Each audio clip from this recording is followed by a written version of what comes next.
sur le tableau les différentes allocations budgétaires, c'est-à-dire où vont les recettes issues de l'exploitation des hydrocarbures, plus le code qu'on a refusé, qu'on a révisé et qui est favorable naturellement aux intérêts de notre pays. Allez-y, Serigne Saliou.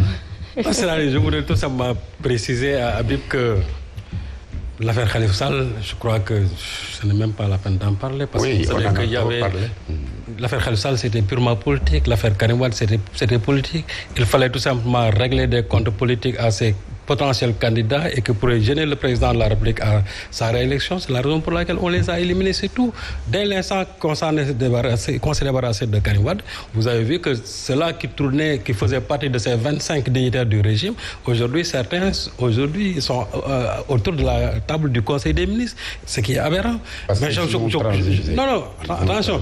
Non, ça veut dire que donc Omar Sarr a transigé. Je crois que c'est là, il faut... ils ont des familles, mais ils ont tous transigé. Non, c'est pas une question de... Ils ont tous transigé. D'accord, de toute façon... C'est à la CDC. Moi, je suis banquier de profession, je gère l'Observatoire de la qualité des services financiers. Donc, dès l'instant qu'ils ont transigé, ils ont la possibilité de partager la table avec le chef. Mais c'est ça qui est grave. Alors qu'ils n'ont pas les mains... Non, Evelyne, c'est ça qui est grave. Parce que dans une république, où on parle de principe de bonne gouvernance et de transparence. Je crois que même si les gens transigent, il faut qu'on puisse nous dire que voilà des gens qui ont transigé parce qu'on les avait poursuivis pour tel et tel et tel. Parce que le citoyen lambda, il a besoin... Ne serait-ce que pour la transparence, mais le citoyen a besoin de savoir. Parce que quand vous donnez une liste de 25, et qu'aujourd'hui, parmi ces 25-là, il y en a aujourd'hui qui sont en train de tailler bavette avec le président de la République, les Sénégalais qui ne sont pas au courant d'une information... Le fait que la crise soit vue aux gémonies, c'est parce que tout simplement, la population n'a pas eu cette information comme le procureur l'avait fait, le procureur à l'entame. Donc, aujourd'hui, nous dire que, parce que tout simplement pour des principes de confidentialité, parce qu'ils ont tout simplement des familles, moi je dis que non, ça ne tient pas la route. Il faudra qu'on puisse nous dire, voilà les gens qui avaient quand même été, dont la gestion avait été épinglée. Et aujourd'hui, ces gens-là, ils ont transigé. Les voilà. Et ces gens-là, s'il s'avère qu'ils ont bel et bien quand même mal géré, aujourd'hui, je vois très mal qu'on puisse prendre des gens pareils autour de la table du Conseil des ministres. Parce que les gens peuvent être épinglés, non pas parce qu'ils ont mal géré ou parce qu'il peut y avoir des maladresses dans les procédures administratives. C'est pas toujours. C'est-à-dire qu'il y a une perception populaire ici. Celui qui est riche, c'est un voleur ou vendeur de drogue. C'est une fausse perception. En fait, ce qui se passe, c'est que l'IGE, par exemple, qui contrôle le respect des normes édictées sur le plan administratif, s'il s'avère que, par exemple, au lieu de faire un appel d'offres selon les règles de l'art, vous avez attribué un marché, il y a un soupçon de corruption, mais cela ne veut pas dire qu'il y a corruption. Mais bon, on parle bien entendu des personnes épinglées par l'IGE et que l'IGE demande qu'il y ait une enquête. En fait, on parle de ces cas-là. Quand quelqu'un fait une maladresse managériale, l'IGE peut lui demander de rembourser et de rectifier le tir. Ça, c'est pas... On parle vraiment des personnes vraiment accusées de corruption, vraiment vérifiables. On est dans un régime où on a érigé en vertu la transparence et la bonne gouvernance.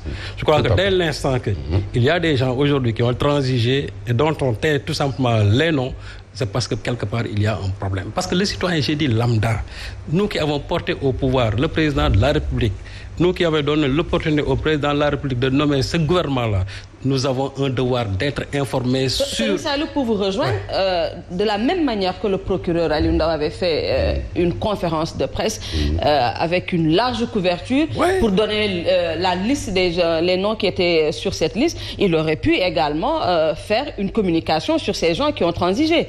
Pourtant, on l'a fait avec le procès Karim Wade. C'est par souci de transparence également. Et ce qui est grave. Et de confiance. Je dis que malheureusement, on ne médiatise que les cas concernant les candidats à l'élection présidentielle. C'est-à-dire le procureur Ndao. Le procureur Ndao, il avait même donné les montants du détournement de Karim Wade. Mais on ne l'avait pas fait pour les autres. pourquoi on a choisi Karim Wade en disant que voilà le montant que Karim Wade a déterminé. Parce que le montant était abyssal. Non, c'est pas... Non, je crois que... Le montant qui dépassait l'entendement, vous voulez dire? Oui, mais on s'est rendu compte en fin de compte que tout ce qu'il avait dit, que tout ce qu'il avait dit quand même, ça reposait sur du faux. Parce qu'on avait parlé de plus de 1000 milliards. En fin de compte, on s'est rendu... 138 milliards. Non, c'est à la fin. C'est Amath Dansokho qui avait dit... Oui, mais Amath Dansokho aussi, il faisait partie quand même du quota présidentiel. Du quota présidentiel. C'est 138 milliards. Mais ce qu'il faut savoir, c'est que quelqu'un comme Khalifa Sall, il a toujours eu le cutis quand même de l'ARMP. Je crois qu'il a été l'un des meilleurs élèves en matière de passation de marché. Et comme aujourd'hui, le dossier, c'est-à-dire... Et qu'est-ce qui vous le fait dire?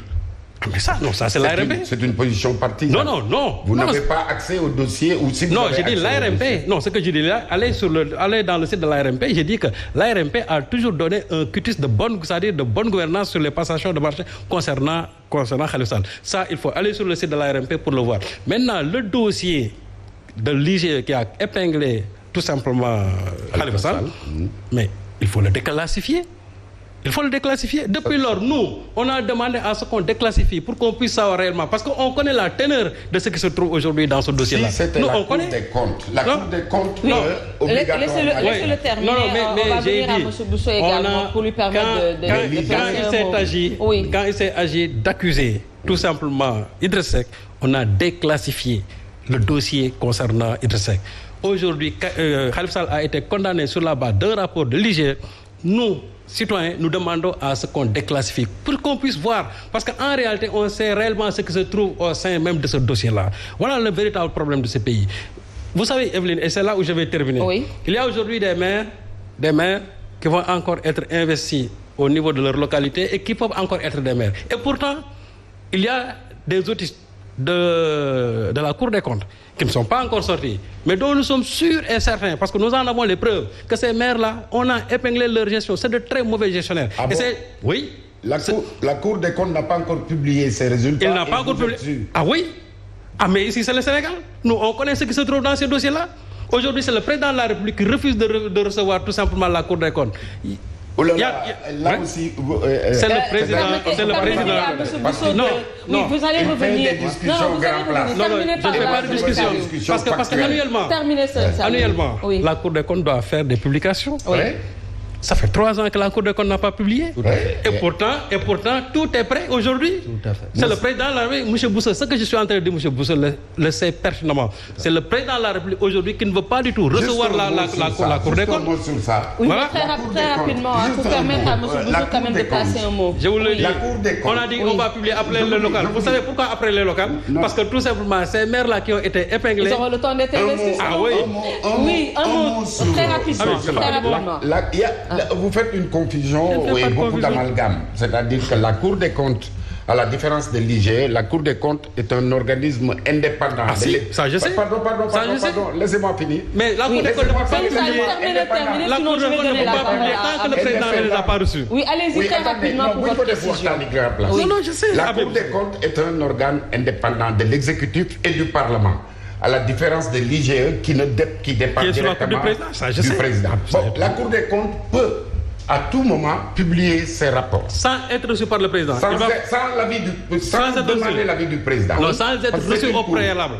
Oui. Parce que c'est une cour, donc ils ont la possibilité de publier leurs rapports. Mais après avoir déposé les rapports au niveau de la présidence de la République. Laissez-le terminer rapidement qu'on donne la parole à M. Bon, on va revenir à vous, M.